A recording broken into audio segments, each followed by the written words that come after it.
चलिए दोस्तों, फटाफट बात कर लेते हैं। खेसारी लाल यादव जी का फाइनली आज गाना रिलीज हो गया है। काफ़ी चर्चा में गाना था, तो गाने का बोल मैंने आप लोगों को बता देता हूँ एक बार। नथुनिया 2 का ही गाने का मैं बात करने वाला हूँ, तो आप लोग वीडियो को लास्ट तक देखते रहें।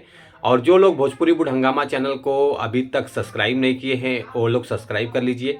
चलिए वीडियो को शुरू करते हैं। नमस्कार दोस्तों, मैं हूं सतीश। आज हम जिस गाने के बारे में आप लोगों से बात कर रहे हैं, फाइनली ये गाना रिलीज हो गया है और इस गाने को गाए हैं खेसारी लाल यादव जी। गाने का बोल है नथुनिया और उसके बाद इस गाने को लिखे हैं कृष्णा बेदर्दी जी और म्यूजिक डायरेक्टर हैं BS चौहान जी, जो कि म्यूजिक बहुत लाजवाब है। बड़े लेवल का म्यूजिक इन्होंने तैयार किया है।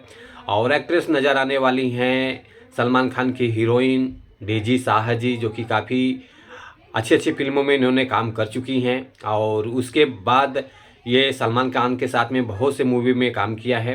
तो वही हीरोइन है डेजी शाह, जो कि आज भोजपुरी में काम कर रही हैं खेसारी लाल यादव जी के साथ में। और ये 3 घंटा हो गया है फिल्म गाने को रिलीज करके। 3 घंटे में गाने का व्यूज़ जो आया है 3,60,000 व्यूज़ आ चुका है, जो कि काफ़ी अच्छा रिस्पांस मिल रहा है। और लाइक आया है 97,000 लाइक आ चुका है और कमेंट आया है 36,000। और 3 घंटे में का ही गाने का मैं आप लोगों को रिकॉर्ड ये बता रहा हूँ। और सारे गामा हम भोजपुरी चैनल से गाना आया हुआ, जो कि काफ़ी अच्छा चैनल है। आप लोग चैनल को प्यार दुलार आशीर्वाद दीजिए और गाने को ज़्यादा से ज़्यादा सपोर्ट कीजिए। और ये गाना 3 मिनट 58 सेकेंड का है।